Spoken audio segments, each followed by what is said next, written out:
Assalamualaikum warahmatullahi wabarakatuh.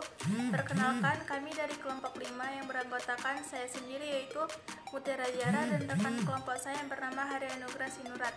Kami di sini akan membawakan materi tentang perkembangan bahasa individu. Pada perkembangan bahasa individu ini kami akan membahas 5 topik bahasan.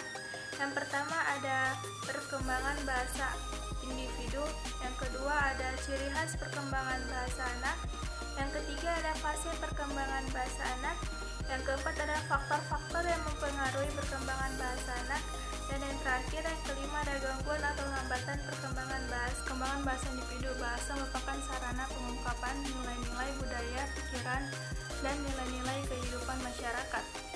Perkembangan bahasa merupakan kemampuan khas manusia yang paling kompleks dan mengagumkan. Kemampuan berbahasa pada anak tidak diperoleh secara tiba-tiba atau sekaligus, tetapi ada fasenya. Kemajuan berbahasa mereka berjalan seiring dengan perkembangan fisik, mental, intelektual, dan interaksinya. Perkembangan bahasa anak ditandai oleh keseimbangan dinamis atau suatu rangkaian kesatuan yang bergerak dari bunyi-bunyi atau ucapan yang sederhana menuju tuturan yang lebih kompleks. Yang kedua, ciri khas perkembangan bahasa anak. Yang pertama, kosakata meningkat cepat karena anak melakukan face mapping atau anak menyerap makna kata baru setelah mendengarnya 1 atau 2 kali dalam percakapan. Yang kedua, face mapping lebih mudah dilakukan untuk kata benda daripada kata kerja. Misalnya manggil mama, papa itu lebih mudah diingat. Yang ketiga, terhadap peningkatan kemampuan mengombinasikan suatu suku kata menjadi kata dan kata menjadi kalimat. Yang keempat, kalimat-kalimat masih singkat dan sederhana. Fase perkembangan pada anak. Pada fase ini terdapat 4 fase. Yang pertama ada fase pralinguistik, itu pada usia 0 sampai 12 bulan. Yang kedua ada fase linguistik, itu usia dari 1 tahun sampai 3 tahun. Yang ketiga ada fase diferensiasi, itu usia dari 3 tahun sampai 5 tahun. Dan yang terakhir ada fase menjelang sekolah, itu usianya dimulai dari 5 sampai 8 tahun. Untuk tahun atau usia dari anak dalam setiap fase ini tentu saja tidak sama pada setiap anak, tergantung dari kecepatan perkembangan bahasa anak. Jadi, di sini rentang usia ini hanya sebagai patokan secara umum berdasarkan penelitian yang sudah dilakukan. Pokok pola-pola ini terjadi pada rentang usia yang disebutkan tadi. Kita akan bahas satu persatu. Yang pertama, fase pralinguistik 0 sampai 12 bulan. Di sini anak belum memiliki bahasa, artinya dia belum mampu menggunakan bahasa formal seperti yang kita gunakan sehari-hari. Seperti contoh kayak mengenal huruf, orang itu belum bisa, sehingga yang mereka lakukan salah satu caranya menangis. Menangis dijadikan salah satu cara berkomunikasi untuk menyampaikan keinginan ataupun perasaan anak tersebut. Yang kedua, belum mengenal bahasa formal, lebih banyak berkomunikasi melalui suara bunyi. Nah, di sini tidak hanya menangis, tetapi juga dengan erangan-erangan tertentu, suara-suara tertentu yang dibuat oleh anak atau bayi. Dalam hal ini bertujuan untuk berkomunikasi dengan orang dewasa. Melakukan babbling. Babbling suatu ucapan anak yang sifatnya dia baru belajar menyebutkan kata-kata, contohnya seperti ma, ba, pa. Itu pun dia juga mencampur adukan dengan bunyi-bunyi atau suara lain yang mungkin kita tidak pahami. Itu biasanya pada anak saat melakukan babbling itu terjadi dalam waktu yang cukup lama. Baby talk atau childrentic speech dapat membantu orang dewasa berkomunikasi dengan baik. Nah, di sini sikap orang dewasa ketika ngomong pada anak kecil tentu saja intonasinya berubah, nadanya berubah, kemudian sikap atau gestur yang ditunjukkan orang dewasa itu juga berubah.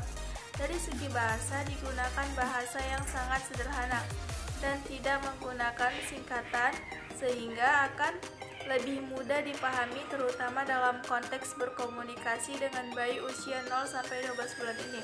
Tentu saja orang dewasa tidak menggunakan kata-kata melainkan nada-nada atau suara yang sedemikian rupa sehingga anak-anak dapat merespon.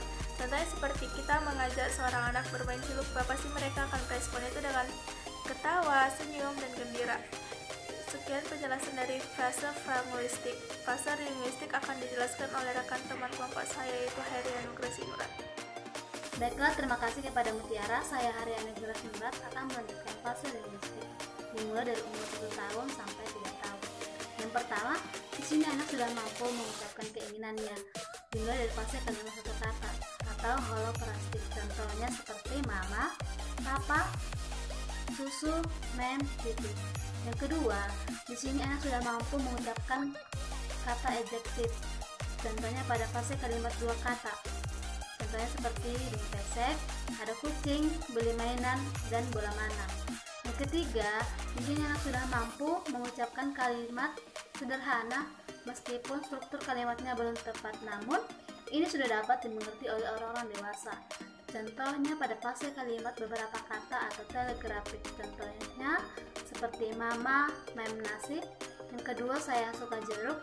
Yang ketiga, aku mau jajan. Yang ketiga, fase diferensiasi dari umur 3 tahun sampai 5 tahun. Keterampilan anak mengadakan diferensiasi dalam penggunaan kata-kata dan kalimat. Perbandingan kata sedikit demi sedikit mulai berkembang. Terdapat diferensiasi kata benda dan kata kerja dalam pemakaiannya. Hal ini ditandai dengan penggunaan kata depan, kata ganti, dan kata kerja bantu. Contohnya seperti pertama, adik mau beli jajan ke warung. Yang kedua, kakak mau pergi ke pasar malam. Nah, yang selanjutnya yaitu fase menjelang sekolah, dimulai dari umur 5 tahun sampai 8 tahun. Di sini anak sudah mampu berkomunikasi dengan orang dewasa, mampu menyusun beberapa kalimat menjadi cerita atau storytelling dengan menggunakan struktur yang sesuai. Selanjutnya yaitu faktor-faktor yang mempengaruhi perkembangan bahasa individu, yaitu yang pertama lingkungan. Kondisi lingkungan tempat anak tumbuh dan berkembang memberi andil yang cukup besar dalam berbahasa. Perkembangan bahasa di lingkungan perkotaan akan berbeda dengan lingkungan perdesaan. Yang kedua, budaya. Perkembangan zaman dan teknologi saat ini, anak-anak mulai memahami bahasa-bahasa luar daerah, dan semakin lama banyak budaya-budaya yang masuk di tempat tinggalnya membuat anak semakin banyak mengerti dan bahkan melaksanakannya dalam kehidupan. 3. Intelijensi. Anak dengan kecerdasan yang tinggi dalam belajar berbicara lebih cepat dan memperlihatkan penguasaan bahasa yang lebih baik dibanding anak yang tingkat kecerdasan yang rendah. Yang keempat, kondisi fisik. Dimaksudkan kondisi kesehatan anak. Seorang yang cacat yang terganggu kemampuannya untuk berkomunikasi seperti bisu, tuli, gagap, atau organ suara yang tidak sempurna akan mengganggu perkembangan komunikasi dan tentu saja akan mengganggu perkembangan dalam berbahasa. Yang kelima, jenis kelamin. Anak perempuan lebih cepat belajar berbicara dibanding anak laki-laki. Pada setiap jenjang umur, kalimat anak laki-laki lebih pendek dan kurang benar dalam tata bahasa. Kosakatanya pun lebih sedikit dan pengucapan katanya kurang tepat daripada anak perempuan. Selanjutnya yaitu gangguan atau hambatan perkembangan bahasa. Pertama, karena kelemahan di dalam berbicara atau berbahasa kosakata. Yang kedua, lamban mengembangkan suatu bahasa atau dalam berbicara. Yang ketiga, kurangnya interaksi atau komunikasi kepada anak. Nah, kesimpulan yang dapat kami ambil yaitu bahasa merupakan sarana pengungkapan nilai-nilai budaya, pikiran, dan nilai-nilai kehidupan masyarakat. Perkembangan bahasa merupakan kemampuan khas manusia yang paling kompleks dan mengagumkan. Kemampuan anak tidak diperoleh secara tiba-tiba atau sekaligus, tetapi melalui beberapa fase, yaitu fase pralinguistik, fase linguistik, fase diferensiasi, dan fase menjelang sekolah. Adapun faktor-faktor yang mempengaruhi perkembangan bahasa pada anak yaitu lingkungan, budaya, intelijensi, kondisi fisik, dan jenis kelamin. Demikian presentasi dari kelompok 5. Saya Hari Anugerah Nurat dan Mutiara Jarah dari kelompok 5 mengucapkan terima kasih.